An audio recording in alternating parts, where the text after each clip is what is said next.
Hello students, मैं प्रतीक्षा अग्रवाल आप सबका स्वागत करती हूँ प्रतिभम क्लासेस में। तो आज का हमारा टॉपिक है ओम्स लॉ।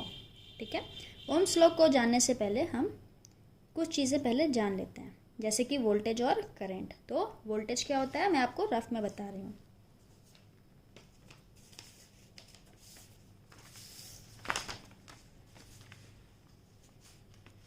किसी भी दो पॉइंट ए और बी, अब ये दो पॉइंट्स हैं ए और बी। अब मान लीजिए बी पर एक प्लस क्यू पॉजिटिव चार्ज रखा हुआ है। ठीक है, अब इस प्लस क्यू पॉजिटिव चार्ज को पॉइंट बी से ए तक ले जाने में जितना भी कार्य किया गया या फिर वर्क किया गया उसे ही हम वोल्टेज कहते हैं। तो वोल्टेज का फॉर्मूला है W/Q। किसी भी पॉजिटिव चार्ज क्यू को पॉइंट बी से पॉइंट ए तक ले जाने में जितना भी कार्य किया गया या फिर वर्क किया गया उसे हम वोल्टेज कहते हैं, और इसका फॉर्मूला है W/Q। W work done, Q positive charge. ठीक है, अब नेक्स्ट है आपका करंट। करंट की definition rate of change of charge या rate of flow of charge. जिस भी रेट से चार्ज आपकी कंडक्टर में फ्लो हो रही है उसे हम धारा या फिर करंट कहते हैं। Rate of flow of charge, Q आपका क्या है, चार्ज है, और टाइम T, और dQ/dt equals to current I। ठीक है, अब ओम्स लॉ वोल्टेज और करंट के बीच का रिलेशनशिप बताता है, इसीलिए हम लोग इसके बारे में पहले जान लिए। अब V और I का रिलेशनशिप निकालते हैं। ठीक है, तो पहले ओम्स लॉ के बारे में पढ़ लेते हैं, उसके बाद इस पर डिस्कशन करते हैं। तो ओम्स लॉ 1847 में आया था और ये कहता है, स्थिर भौतिक अवस्थाओं ताप एवं दाब पर किसी विद्युत चालक में प्रवाहित होने वाली विद्युत धारा उस चालक के दोनों सिरों पर लगाए गए विभवांतर के समानुपाती होती है। ठीक है, तो इसमें यह कहता है कि कांस्टेंट टेम्परेचर और प्रेशर दोनों कांस्टेंट होना चाहिए, बिल्कुल भी चेंज नहीं होना चाहिए। टेम्परेचर और प्रेशर दोनों कांस्टेंट। अब किसी इलेक्ट्रिकल कंडक्टर यानी कि विद्युत चालक में प्रवाहित मतलब फ्लो होने वाली विद्युत धारा मानिए इलेक्ट्रिक करंट उस चालक के दोनों सिरों पर लगाए गए पोटेंशियल डिफरेंस या विभवांतर के समानुपाती होता है, मीन्स डायरेक्टली प्रोपोर्शनल होता है। देखिए, अब इसी को आगे एक्सप्लेन करते हैं।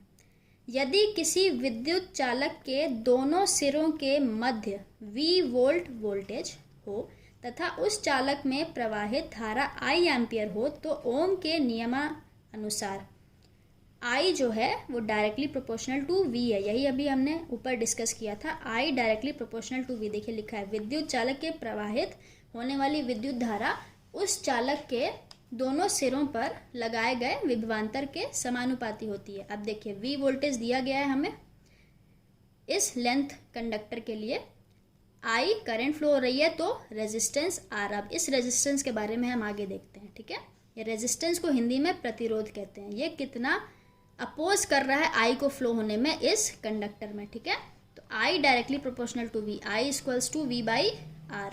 V/R प्रोपोर्शनलिटी साइन हटाएंगे तो कांस्टेंट क्या लगा, 1/R। तो 1/R को हम कहते हैं G यानी कि कंडक्टेंस, हिंदी में चालकत्व। अब हम यहाँ तक समझ चुके हैं। अब इसी ओम लॉ का यूज करके हम एक चार्ट बनाए हैं इस सर्किल में कि I, V, P और R लेंगे तो हमें कितने सारे फॉर्मूला मिल रहे हैं। देखिए, अगर V ले रहे हैं तो V equals to √P into R। P क्या है, पावर, R क्या है, resistance. V equals to P upon I। P मतलब power, I upon I current. ये सब देख लीजिएगा आप लोग, मैं PDF प्रोवाइड कर दूंगी, ये उसमें लिखा रहेगा। ठीक है, अब आगे चलते हैं। ओम्स लॉ की सीमाएं यानी कि लिमिटेशंस मतलब कि हर जगह तो फिट नहीं हो सकता ना कुछ उसकी लिमिटेशंस होंगी। देखिए, पहला लिमिटेशन क्या है, पहला लिमिटेशन यह है कि प्रवाहित धारा गणना के लिए भौतिक अवस्थाओं जैसे ताप तथा दाब आवश्यक रूप से स्थिर रहना चाहिए। पहले भी हमने डिस्कस किया है constant temperature and constant pressure. अगर कांस्टेंट नहीं हुआ, थोड़ा सा भी चेंज हुआ तो ओम्स लॉ अप्लाई नहीं होगा। ठीक है, अब दूसरा लिमिटेशन क्या है, ओम नियम केवल लीनियर चालकों के लिए ही सत्य है। लीनियर जानते हैं आप लोग? लीनियर मतलब एक स्ट्रेट लाइन। स्ट्रेट लाइन मतलब कोई भी दो क्वांटिटीज़ के बीच में एक सीधी रेखा खींची गई हो, उसको रेखीय भी कहते हैं, नहीं तो धात्विक भी कहते हैं। ठीक है, मतलब अगर वाई एक्सिस और एक्स एक्सिस पे कुछ भी लिखा है तो वो लीनियरली चेंज होंगे।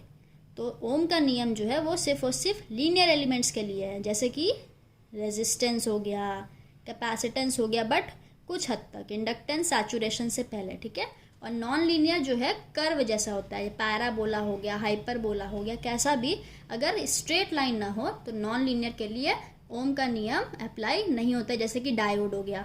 डायोड के बारे में आप लोग इलेक्ट्रॉनिक्स में पढ़ेंगे। ठीक है, अब देखिए ओम का नियम पढ़ लिए।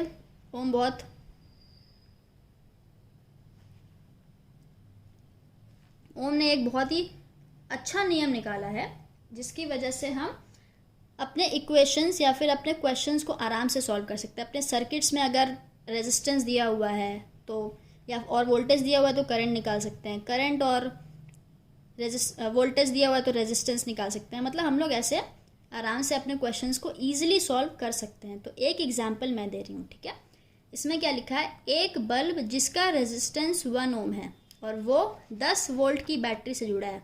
जैसे कि दिखाया था ना मैंने कि रेजिस्टेंस दिया हुआ है, इसी सर्किट को याद कीजिए। तो रेजिस्टेंस दिया हुआ है और वोल्टेज भी दिया हुआ है, निकालना क्या है अभी पूछा गया।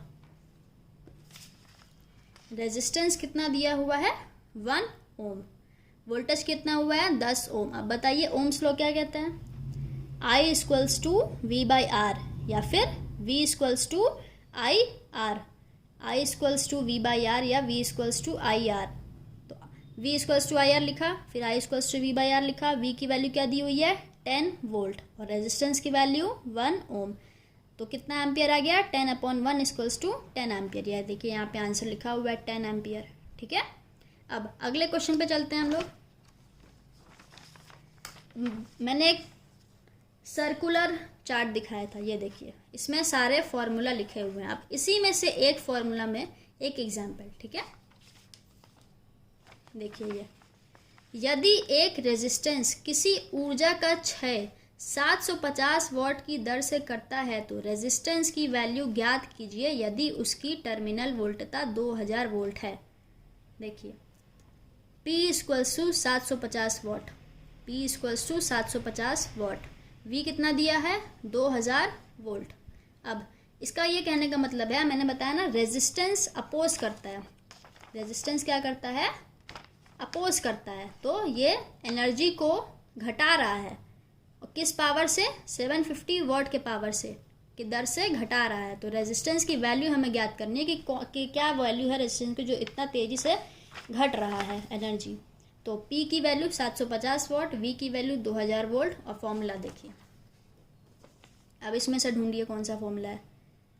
हमें क्या क्या दिया है, V और R, V और R दिया है कि नहीं, R दिया है, R निकालना है, V और P दिया है। V और P दिया है, हम इससे भी निकाल सकते हैं। ठीक है, इससे निकाल सकते हैं ना हम लोग। तो V square equals to P into R,